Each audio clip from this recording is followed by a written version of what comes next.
When we went into the music business, we had some records that we had them pressed in America, and the band here in Guatemala was growing with a great, it started to get famous. What was the name of the band and how long ago was this? The name of the band was Grupo Maria. Grupo Maria. G-R-U-P-A, Yeah. Grupo?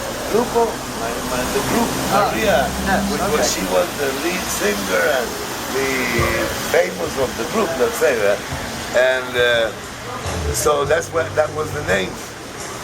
But I then committed another big mistake in my life because I forged an authorization to carry a gun. I made a false credential, and we see. Bad boy. That's it. And it was signed by the president of Guatemala at that time. His name was Carlos Arana Osorio. That was my first credential that I had because I already had gotten accustomed to carry a gun when I was in the guerrilla, So a stupid young guy that I was, I still liked to pack a gun all the time. So it was very delicate at that time because the guerrilla movement is still persistent. If you were caught with a gun, you were probably shot to death and disappeared. So I made this I forged this ID. And through a fight I had when I got into a bus one day with Maria, and the guy did not stop the bus correctly so that we could get up, and she almost fell. When she got into the bus, I got the gun out and smacked the chauffeur in the head with the gun. But the chauffeur, then the police car was coming, and I got captured. Naturally, since I had this credential that made me almost a 007 agent, next day I was set free. But the credential kept on the investigation, and they sent it. Said, listen, this agent of yours had this problem, and we took his credential and we're sending it to you. But when it got to the high echelons, they said, no, this credential is a false credential. So they started a big hunt looking for me, just when the music group was getting to be really famous and everything. So by that time, my relationship with Steve, the American, had gotten very tense, He wanted me out of the show and keep the whole thing for himself. So with this, he saw the opportunity. And since he knew the cops were looking for me, and I was in hiding, but still preparing the concert or everything, he snitched me. And he ratted you out. Yeah, he ratted me out, and I got captured. Just because my Maria, the singer that I spoke about, she was very famous in Guatemala and knew all the millionaires in Guatemala because they were fans of her. The most rich people in Guatemala and most of the top government people were also her fans. So that's the only reason why I was not killed immediately, because she stayed, followed the car where they had me and was calling the president of Congress at the time and even the president of Guatemala. So at the end, they said, okay, just get this guy, beat him up and everything, but don't kill him because he is the husband of someone that we really like. So I saved my life, but that was my first time that I went to a prison, that I went into a hardcore prison. and I remained in prison about 8 or 9 or 10 months at that time. But you know what prison is, right?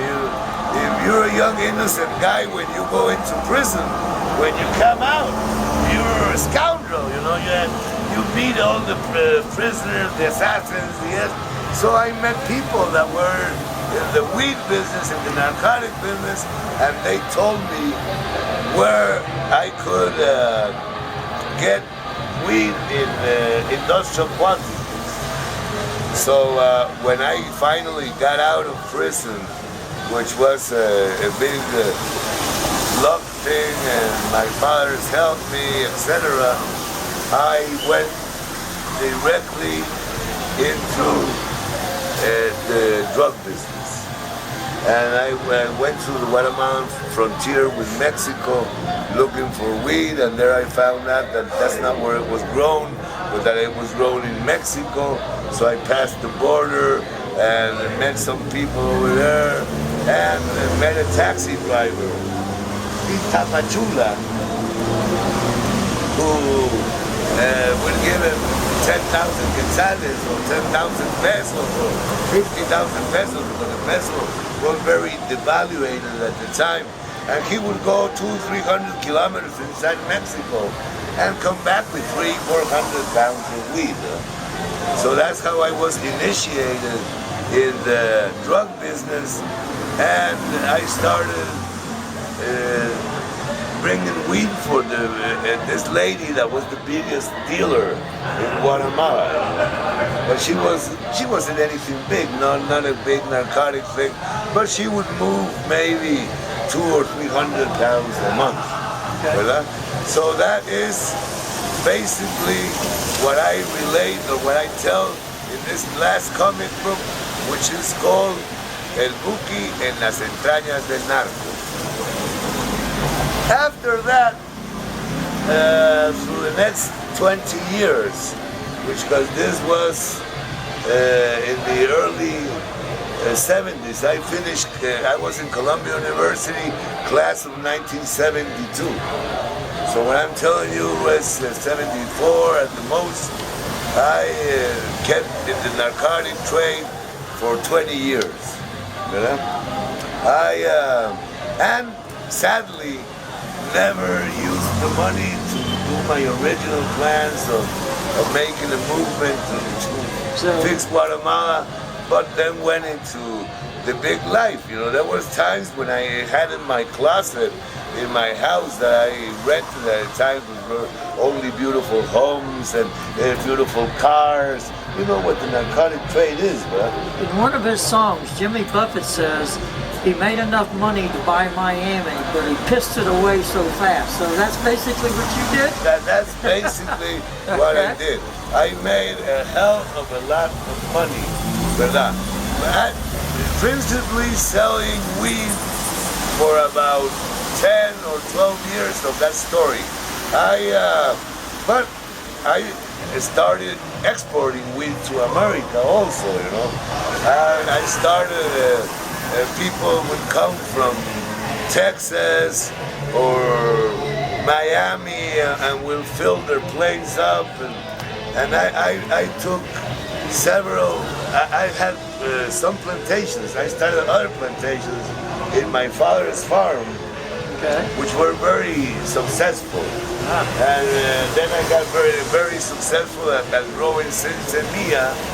And there was a group of Americans that we worked with, and I remember that the first harvest I had was like 2 tons of marijuana. That's 4,000 pounds, right? So these Americans rented a house here and a beautiful home with like 15 rooms. And since it was rainy season when the harvest came, I couldn't dry it up in the fields. We had to cut it in the wet and take it to this house. Hang it up inside. Hang it up inside. It was all hanging and with lamps. But these people were real experts. All the tops.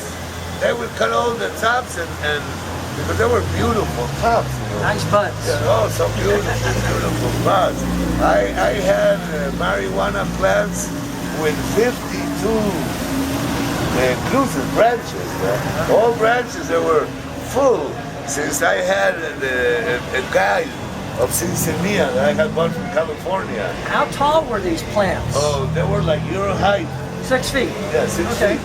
Yeah, because the climate here, here in the city, when it was colder, where this farm was. Okay. So there, the plant takes from 6 to 9 months to get to put out. Yes. and then get me ready for cutting. When you're in the hot place, it takes Less time. 3 to 5 months. Yeah, So that time it was a cold season, and we had plants that only the last bud, the tip bud, would weigh 1.5 pounds, just and we had to have like the sticks holding them so that they wouldn't fall. They were so full. George, I should have known you back then. Yes. So these guys, like I said, were super professional. They would have all the buds, the tops, the puntas in special packages. And these puntas, they would export them all the way to Canada in that time, you know.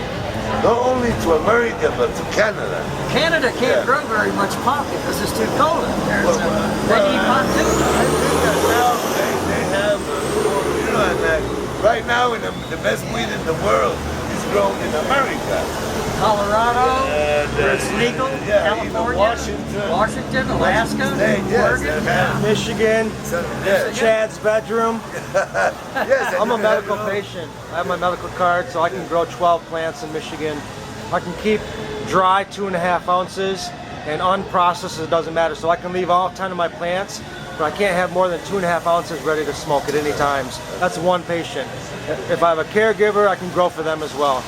So that's why the quality has gotten beautiful there. But at the time, there in America, that thing had not, Cincinnati was just starting. So I was telling you about this American, this group of Americans. Jesse was his name, Jesse McCormick. And he was from the Bay Area in San Francisco. He was an excellent guy, very gentleman to the business with. And I make that emphasis with that because later I met all bunches of people not so good. that they were horrible and they would always not pay, and it was bad deals. You know? But with this Jesse, everything went out beautiful, and they would, like I said, pack the tops, then the buds, and even what was like the shred, how would you call it? You know, that's not a bud, that Shake. yeah, they shake. Well, the shake they would turn into hashish. Right? So they would process it and turn to hashish, and he had 5 automobiles with each one was an American couple with children, with young children. They were the drivers. They were the mules. Yeah, the mules. Yes. And they would travel continuously, but with small quantities of weed. They would use with the car, and they would in some wooden. They had wooden furniture which they would export from here. Okay. But in the middle of the wood, they would put the weed, and the top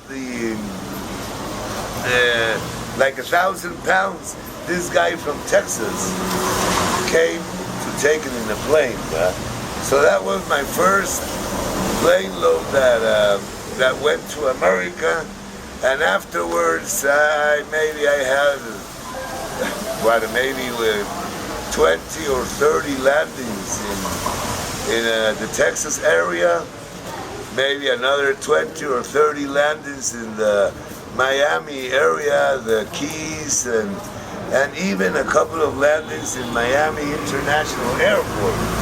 George, if you ever decide to get back into this and you need a landing strip, maybe I will build one in the little town I live in. I don't think. I will charge you just a little bit. Okay.